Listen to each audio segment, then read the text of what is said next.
We have an interesting austerity, the coalition of austerity, sort of a Justice League type of team that is getting together to basically defend Kristen Sinema from naughty protesters that are asking her to maybe do something for people that aren't the National Restaurant Association.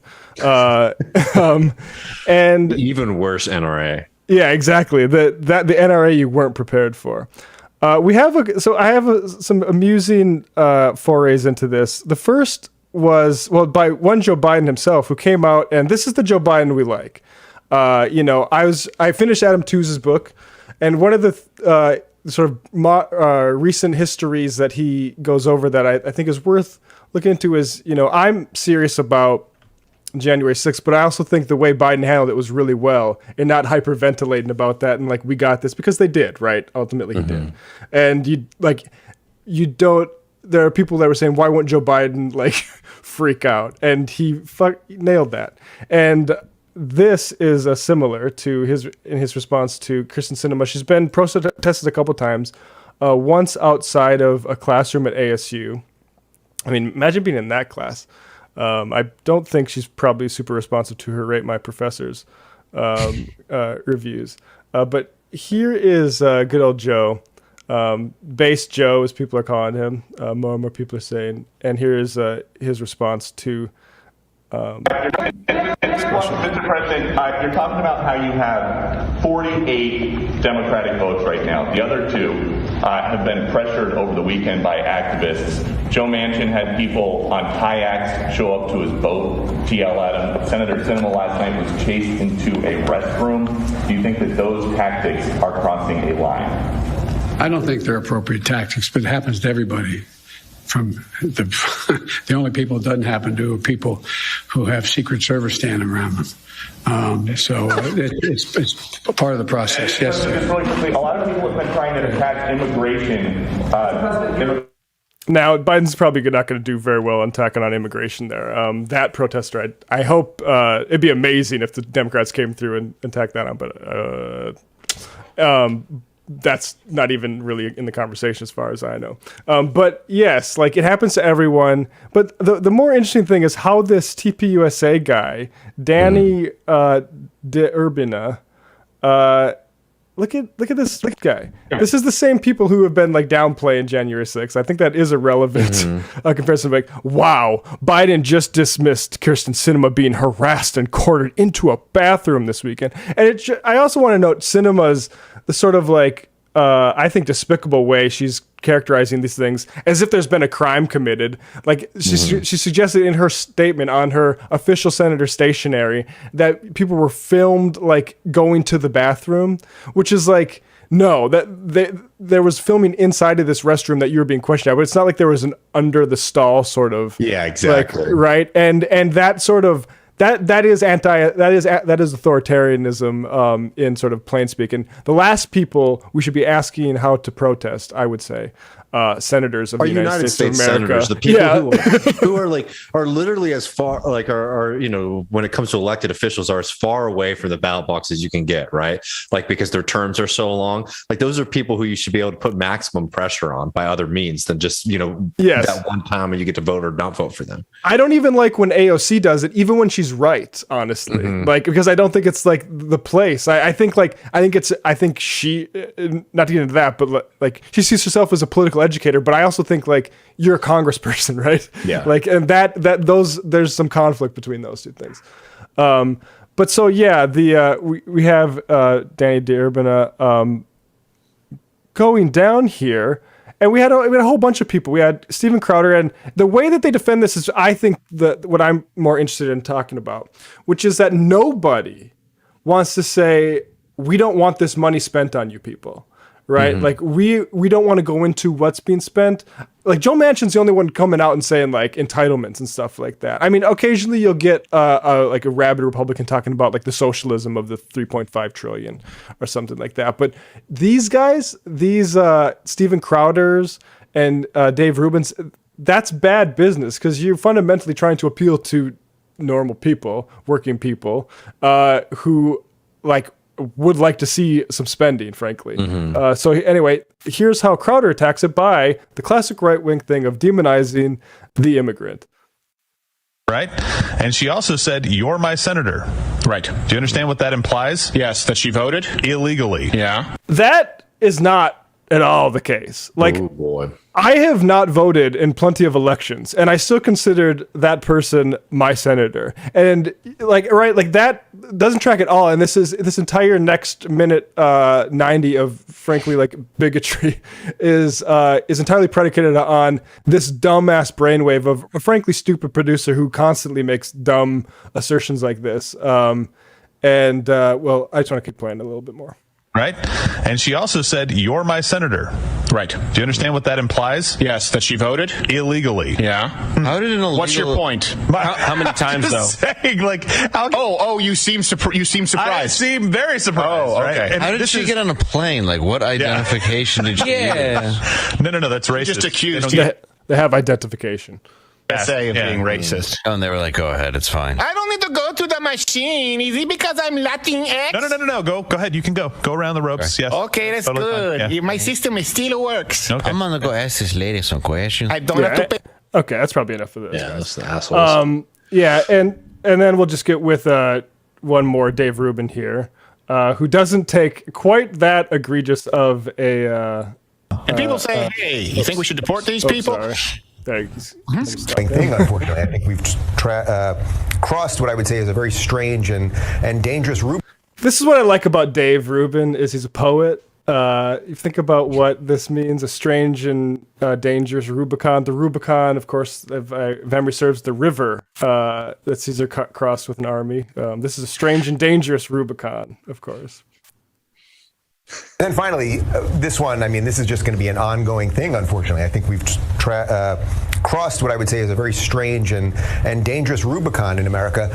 Kirsten Sinema, who is the senator from Arizona, we showed the video yesterday of her being harassed in the bathroom. I think it was at Arizona State University, if I'm not mistaken. Yeah. Well, now she was on a plane where she got harassed again, that at an airport after. So we're going to show you some video. And we've sort of said now it's okay to get up in their face, which, as you guys know, this is exactly what Maxine Waters and many of the Democrats were saying all along. You can get up in their face. She was talking about Republicans, but now it has come home even to her Democrat people. Should we do it? I like the flourish at the end. Yeah. It was quite beautiful. But it's interesting, this sort of interference being run on behalf of the right-wing center. People are I think, it didn't bother me when people call them the moderate centers because I understand what moderate means. But I also think like corporatist is maybe even a two inside baseball. Right wing, like this is the right wing of the Democratic Party, these two. I mean, corporatist is also just as fine too. But it's been fascinating to me to see this sort of congealment around these two folks. Oh, I mean, for sure, but it's because they're doing the extension. They're the extension now of the GOP, right? And not that the Democratic Party represents some kind of radical break from Republican rule. This is showing where the limits are, within Congress. I don't know. I mean, it's cheap shit, right? Obviously, them getting worked up, the TPUSA folks, Dave Rubin getting worked up about people protesting. Protesting politicians is ridiculous, especially given all the things. As much as I'm very much of agreement with you, by the way, that like AOC does like to sort of make a big scene about a lot of these things, but the kind of stuff that she experiences is nothing. Is much more serious than what like Sinema's facing by somebody following her to a bathroom after after refusing time and time again at this critical moment in the Biden administration, a critical moment in these kind of fights, critical moment in dealing with things like climate change. You're refusing to speak publicly about what you want. You're refusing to speak to your constituents. I'm sorry, somebody following you into a bathroom in a public space is, I don't know, it's not that extreme. Yeah. And we have Bernie hitting Manchin about Manchin saying, I disagree with Bernie that I don't want an entitlement society, which is just, I mean, frankly, really infuriating knowing everything we know about Joe Manchin, particularly like his daughter. and the EpiPen X2 scandal, where as a person who lied about having a business degree, she conspired with, was it Pfizer or one of the other medical giants, to just agree to kill a competing product, EpiPen, and then use that market power to not only drive up the price of a single EpiPen, but force you to buy 2 of them in bulk, and just to gouge again, like public school districts and stuff like by that. the way, I just want to add this because I always have to. Was exposed, asking the medical team if they could come up with a scientific reason for having to package the pens together, right? Because they had none other than the fact that they knew they'd make more money by doing that. Yeah, we have a meeting tomorrow. Can you come up with a medical rationale in the meantime? Thanks. Talk to you later. And that's the person who's given us lectures about entitlement.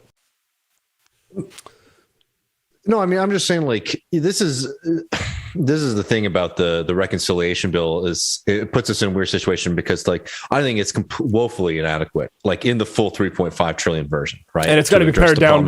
Beyond that, probably. But I think sometimes treating Sinema and Manchin as if they're doing this for like ideological reasons and the kind of like conception of like left versus right, how most Americans think about it, is a huge mistake. I mean, this is just truly an example of corporate rule over politicians. The reason that they're doing this is not because Manchin like truly believes in these kind of like homespun values of, thrift and saving. It's because he has a shitload of people who have his ear who are telling him, you need to stop this bill from going through.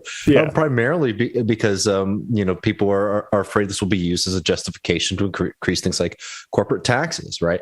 I mean, there's a whole host of things that in the reconciliation bill that frighten corporate America, which is why they've sent out their foot soldiers in a really apparent, in public way to fight against it. I don't know. It's just like it's nothing that's like truly like, there's no argument to be had with Sinema and Manchin on this, unless you can show them that we have more power than the people who are getting them to do what they're doing. Yeah, and I think that's ultimately what is, I think, a little bit disappointing on my, like, Biden seems to have an understanding. He's still saying, like, I think we'll get a bill done, right? Which means that they're going to be able to pare some shit off of it. And so even then, I don't know. It's a good thing, but like you said, I think the most clarifying thing is this, that you see this is a party corrupt by austerity to do even like a Build Back Better in a half serious way. Like this is basically build back to the bare minimum, right? And it put Manchin Sinema, like they can't elaborate a defense of this that has any relation to any kind of rationality, like the Constitution. Yeah, and Sinema's frankly just lying about. She's trying to mislead, saying that she's actually supporting things she's not supporting, because she can't. There's nothing to say, right? This is the part where this is all bullshit, and they have the power, and they're just not going to do it. And it's useful, I guess, to draw that parallel. But I mean, it is disappointing because, I think the message has to be, or the lesson from this is how corrupt the party is, and Biden, if he can't get like basic shit done. I think the next thing to note is that there's no urgency in leadership to deal with this as a problem, right? Like, where have we seen any kind of Trump is actually a useful precursor here, because what would he have done if any pipsqueak senator was standing in the way like this? It's clear. All this stuff about decorum is out the window now. I mean, for sure, but it's like even absolutely like Trump would be hitting in certain ways. But I think it's more notable when you look at Trump, look at the things that he was actually successful at doing as president, were very different from the things that he talked about or campaigned on, right? It was like government on autopilot. It was, policies that were helping out the super rich in this country, much more than, fundamentally changing, any kind of dynamic in the way that, Trump's like vision of America represented. It was just kind of like corporate autopilot.